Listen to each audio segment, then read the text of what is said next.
Tahu nggak, kalau kalian kena diabetes zaman dulu, satu-satunya cara adalah kalian nggak boleh makan. Jadi banyak anak-anak kecil yang dipaksa nggak makan dan hampir meninggal gara-gara itu. Sampai akhirnya datang seorang pria membawa sebuah botol kecil dan akhirnya mengubah hidup mereka. Apa isi dalam botol itu? Jadi zaman dulu ternyata kalau kalian divonis diabetes tipe 1 itu semacam kayak vonis hukuman mati, guys. Karena satu-satunya cara pada saat itu adalah dengan cara diet yang sangat ekstrim, yang mungkin memperpanjang hidup kalian untuk beberapa bulan ke depan, tapi bikin kalian tuh lemes gak karuan ya karena emang gak makan. Karena banyak juga anak-anak yang pada saat itu menderita diabetes tipe 1 ini, udah badannya kecil, gak makan, ya makin lemes. Di tengah suasana yang sangat curam itu, datanglah seorang dokter muda bernama Frederick Benting dengan asistennya yaitu Charles Best. Bawah bimbingan profesornya yaitu John McLeod dengan bantuan ahli kimia juga James Collip. Mereka berbulan-bulan meneliti pankreas hewan, mencoba untuk mengekstrak zat yang bisa mengendalikan gula darah, dan akhirnya terciptalah yang namanya insulin. Sampai akhirnya di tahun 1992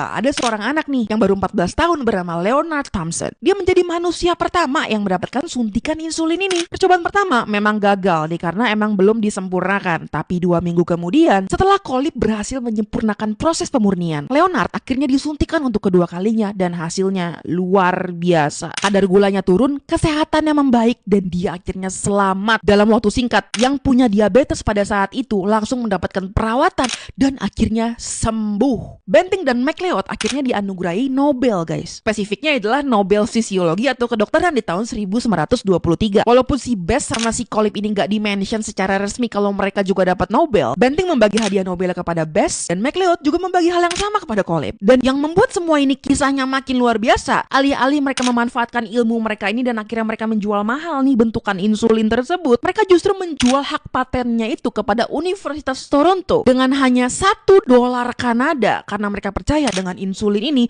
banyak umat manusia yang nantinya akan diselamatkan.